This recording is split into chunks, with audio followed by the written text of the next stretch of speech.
Awu siyakhuleka ke Ndlondlo ezinkulu. Siyakhuleka kwelikaMthaniya, kwelikaPhunga noMageba. Yebo, enhla nasenzansi eMpumalanga naseNtshonalanga, eningizimu nemaphakathi. Uyakhuleka komkhulu Gwabini, emagumbini amano omhlaba leni sithola khona. Sesifikile singaphakathi siyindalo Media TV. Nganza kwethu ngeke ngithathe leli thuba nje ngibonge kakhulu kuma subscribers asinaloku sijoyina. Ngiyabonga ngiyancunuza nganza kwethu ngibonge kulabo abawasherayo lama video.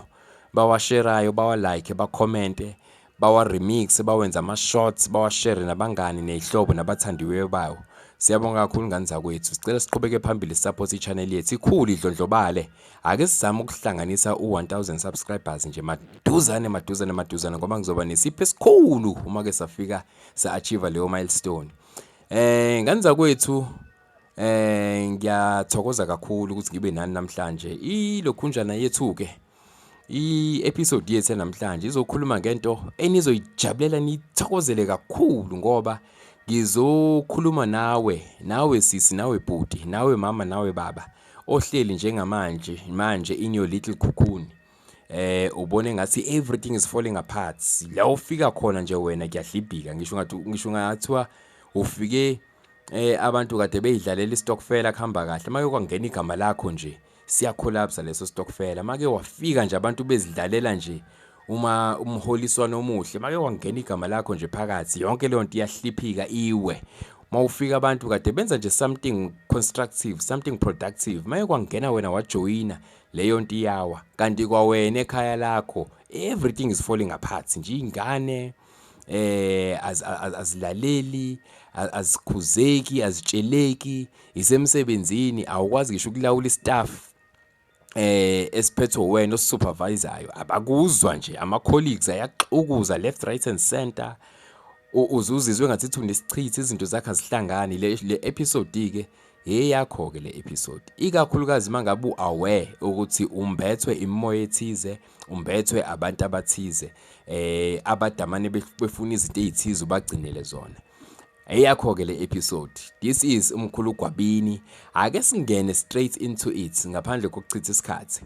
Ngizokhuluma la nomuntu wakamoya nganza kwethu.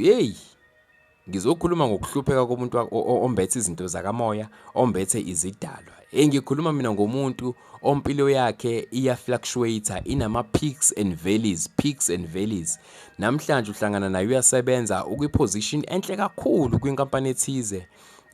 Kuyaba 2 years down the line usuhlangana naye akasasebenzi nje at all, akadimothwanga ngisho ukudimothwa, kuvisane kwacollapse nje yona leyo nkampani asebenza kuyona. Okanye uvisane nje yena wajikela istaff, wajikela imanagement, yamshaya ngaphandle egatini waphuma. Mina ngikhuluma ngomuntu wakamoya ohlangana naye namhlanje. Umjabulela umngani wakho, uthi mawuthi uyezwa hayibo ukwiprocess yokushada okanye useshadile noma useshadelwe, hayi kuphela isikhashana, kuphela iminyaka emibili emithathu nje ungamboni, kuyabe usuphinde uhlangana naye uthi uyambuza phela kuhamba kanjani indoda emshadweni. Hayi sekushintshile isimo, sesishintshile iscript, lo muntu akasashadile, usedivorceile. Akuphelanga ngokudivorce kuphela, ulahlekelwe kwayizingane ekade sezikhona beyithole lapha emshadweni. Mina nganza kwethu ngikhuluma nomuntu wakamoya namhlanje ohlele ekhoneni lakhe, okhala ithulise, ophindele kubo, obekade ehlala eflatini erenta khona 15,000, futhi ekwenza nje lokho effortlessly, impilo imhlanganele, izinto zinyakaza. Makade ezisebenza, ubewathola ama projects, wathola ama tender, yonke into nje ihamba kahle ephila. Kodwa ngikhuluma ngawe nomuntu namhlanje osephindele kubo, waphindela kwi backroom yakubo, obekade sephumile rent ama flats of 15,000 20,000 ngenyanga eindaweni zakomntakabani edla izambane likaPondo. Mina ngikhuluma ngomuntu ombethe into zakamoya, okusasa lakhe aliqageleki. Uyahleka namhlanje, izinto ziyahlangana. 6 months down the line uhlangana naye futhi awusazi sekonakala ephi, awusazi usethinta ephi, usephindele ngikhuluma naye naleyo muntu ke namhlanje. Ngikhuluma ngomuntu mina ongani zakhe beyifunda kuma private school, ekhokha imali yakhe eshisiwe njalo ngenyanga, ekhokha ama school fees anzima kakhulu njalo ngenyanga. Ngikhuluma ngomuntu mina oseyikhiphile lezo ingane, ezikoleni lezo zakomntakabani esezihamba kuphi seyiphindele lokishini. Mina ngikhuluma ngomuntu wakamoya osephindele kubo, oseyinhlekisa kulo mndeni lo akade usupporta financially, azi ukuthi mangabe nemali kufanele agrosse, azi ukuthi ama siblings akhe mangabe nemali kufanele awalekelele, awaxhase ngezimali, awafundise ezikoleni, ema-university, abagqokise, abaphilise. Ngikhuluma ngomuntu mina osekhohlwakele wonke lo ma contributions, wonke lo ma sacrifices akade wenza, asekhohlakele, usehleli nabantu kubo, usehlekwa yilabantu emndenini akade ebasupporta, kade sahamba kahle into zakhe. Mina ngikhuluma ngomuntu wakamoya nganzakwethu osedamane uthi mawukhuluma naye uzwe ngisho ukhuluma naye ukuthi ey ulilahlile ithemba, ogive uphile manje empilweni. Kepha manje nayi into imele ngoba uzela unezingane, uyazama kufanele azama avuke abhukule athi ayithatha ahlanganise. Mina nganzakwethu ngikhuluma ngomuntu wakamoya okade egqoka ama-designer brands, egqoka ama-designer label.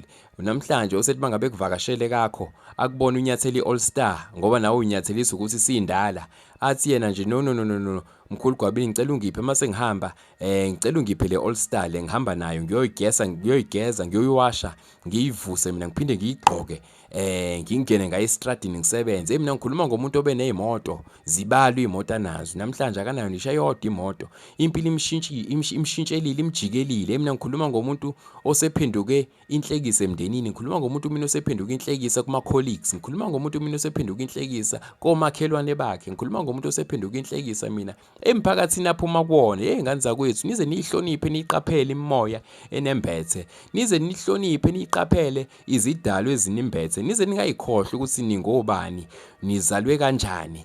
Ngane zakwethu, bekithi nje ngenze le video ngengithinte nje lapho ekuthenini la enikhona enicashe khona emakhoneni ahlukahlukene emagumbini amanomhlaba, lezi ninetha khona eniyikhotha khona amanxeba.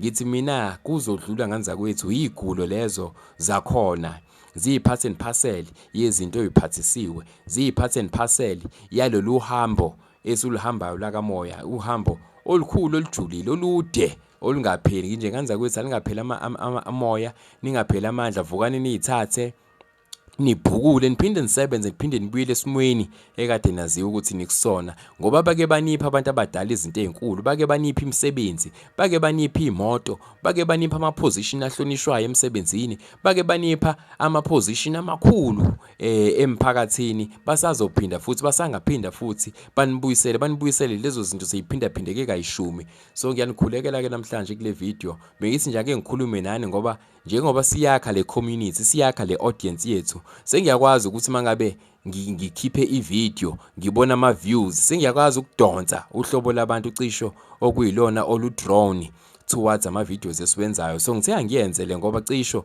izomthola umnikazi kungekudala nje. Ngicela niyishare ke le video ngane zakwethu, ni like and subscribe, niyishare nama colleagues, niyishare nabathandiweyo benu niyishare nabathandiweyo wenu. Ngiyaniza kwethu, ngiyabonga kakhulu ukuthi nilokhunjane nithamele le episode namhlanje. Sizobuya nenye futhi episode la ngizobe sengikhuluma khona, sesijula ke sesingena kwizinto eziphathelene nensebenzo yokulungisa zonke lezi zimo lezi engikhuluma ngazo. Ngiyajabula ngane kwethu, ngiyathemba ukuthi uFebruary kuyinyanga yothando uniphethe kahle. Yebo ilanga liyashisa endaweni ezahlukahlukene zezwe. Ngicela ukuthi nje sibambane, sispread uthando, senze sure ukuthi yonke into esiyenzayo sispread uthando, hayi inzondo. Ngane zakwethu, ake sibonane ke kwi-episode elandelayo. This is umkhulu Gwabini, le bekuyindalo Media TV inilethele le episode. Sibonge kakhulu ke ngane zakwethu.